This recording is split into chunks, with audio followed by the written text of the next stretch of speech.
So February is not only the shortest month of the year, but it's also the month where I'm reminded at just how lonely I am on one particular day. Another reminder at how lonely I am is all the free time that I have, which I'll show you today by breaking down every single film or show that I watched throughout the month of February. Shout out to KARSTEN, because I'm kind of stealing this monthly video idea from him, so thanks, man. Everyone check him out, he makes really great film content, link in the description. I started out the month finishing the last couple seasons of Yellowstone. You know, that show that every person in your life over the age of 50 keeps telling you to watch? Surprisingly, the show is actually really great. Maybe not reaching the levels it's hyped up to be by those 50-year-olds, but serving as an overly dramatic modern western with good action, fun characters, particularly from Kevin Costner's John Dutton. The show just at times gets really slow and kind of boring. And Monica.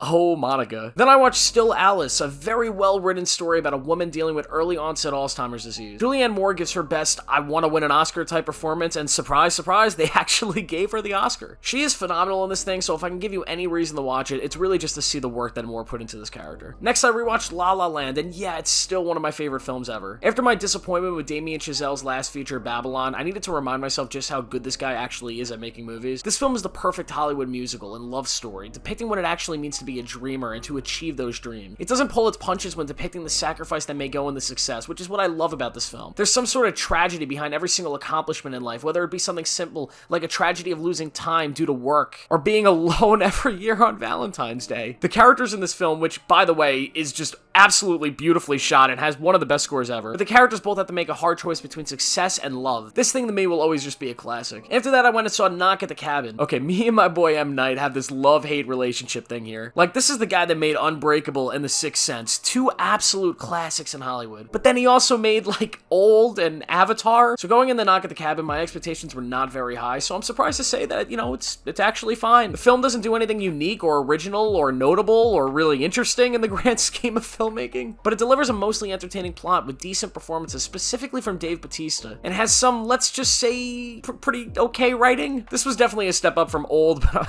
I'm really not sure how much of a compliment that is. Next, I watched Empire of Light, the new film from Sam Mendes with Olivia Colman and, more importantly, Roger freaking Deakins behind the camera. I don't have much to say about the story from this thing. It's interesting at times, depicting a love story between two people who are misfits in their society from two very different reasons. Olivia Colman gives an Oscar-worthy performance that she did not get nominated for some reason, but ultimately this film is just stunning though, with every frame literally being a painting. If this thing doesn't win Best Cinematography at the Oscars, like, I don't understand what does, because this is easily the best looking film of 2022. Next, I watched The Magdalene Sisters. I had to watch this one for school, so I'll keep it really short. It's really boring. Then I watched The Bridge to Terabithia, and I have some mixed feelings about this one. Overall, the film is okay, but I just feel like the child acting is pretty kind of bad in this one, and the overuse of dubbing audio is super distracting. This film is completely reliant on the effectiveness of its plot twist, which comes about the third quarter of the film, and I do believe that it does well enough to make the movie watchable and make it emotionally effective, but I just never really was brought in closer to these characters and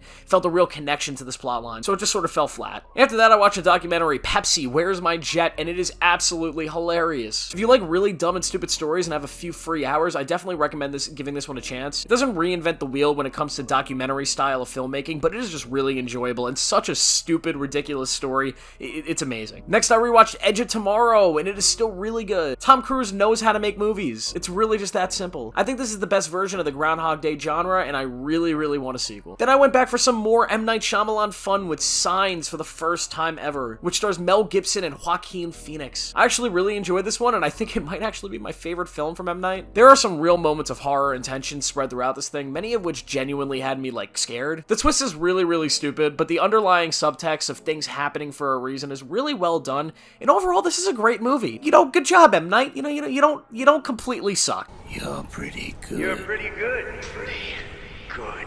I follow that with watching the last few episodes of The Last of Us, and I'm probably going to make a full video on the show when it wraps up, but yes, it is really great. I also watched every episode of Rian Johnson's Poker Face, and it's good for the first 5 episodes, and everything after that is kind of unwatchable. I will say, though, it is a lot of fun, and I'd like to see Rian Johnson write some more episodes of this. Then I watched Ant-Man and the Wasp: Quantumanium, and it was horrible! Ant-Man 3 is further proof that the MCU is currently lost and completely forgot how to make a cohesive movie that just works on a basic level. I really hated this thing. I'm just gonna be honest, and I don't like to say I hate movies, but this thing, I don't know, it frustrated the shit out of me. It's close to being my least favorite MCU film film ever. And the only reason it might not be is because Jonathan Majors is a god, man. He is so good in this thing. He killed it. He was handed literally the worst writing for a character ever, and he made it work. So you know what, Jonathan Majors, good job. Then I watched the first season of True Detective. Something you might not know about me. I'm a huge Matthew McConaughey fan, mainly for my love of Interstellar, but the man is just perfect. Between his crazy accent and unmistakable charisma, he's just the ideal male specimen, if I'm gonna be honest. Like, if aliens came down and asked us for our best human, our ideal human, I would be the first one to nominate Mr. McConaughey. And saying all that, I can't believe it's taken me this long to see arguably his best performance. I mean, this show is really good. The story brings you in. It gets slow at times, but it's a really dark noir investigation story. Woody Harrelson is fine, but like, just honestly,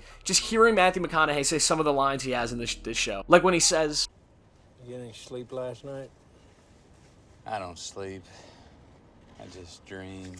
like, fuck, he's so good in this damn thing. I followed that by watching Argentina 1985. This thing won Best Foreign Film at the Golden Globes over All Quiet on the Western Front and Decision to Leave. And my decision is to not agree with that. What were they thinking? This film is fine. I mean, it tells a basic court law story covering a really sensitive and important real-world topic. I wasn't really educated on the events of this film, so it was cool to kind of learn more about this. But it was way too long, and honestly, I found myself checked out by the first hour. I'm sorry, man. There's no way you could say this thing is better than Decision to Leave or All Quiet on the Western Front. That is just mind-blowing. But after that, I watched Cocaine Bear, which was directed by Elizabeth Banks and was fucking wild. This might be the final film from the late Ray Liotta, and god, that's just amazing. This film is a reminder that Hollywood doesn't take itself too seriously and is totally okay with greenlighting a film that delivers an hour and a half of absolute ridiculous bullshit that when put together actually turns out to be pretty entertaining. Give us more cocaine animal movies, because this was some good shit. And finally, I wrapped the month up with The Woman King, which I thought was kind of a longer, slower, less violent 300 that ultimately just kind of falls flat for me. I don't know, maybe this would have been better seeing in theaters, but I watched it from my comfortable couch in the middle of the day, and I don't know, maybe I wasn't in the mood. Viola Davis is great, the whole cast does a pretty good job. John Boyega, though, like, come on, let's get him some more roles, Hollywood. And also, if anybody's interested in gaming stuff, I played a little bit of Dead Space, which I thought was really fun, haven't finished it yet. And also, Hogwarts Legacy.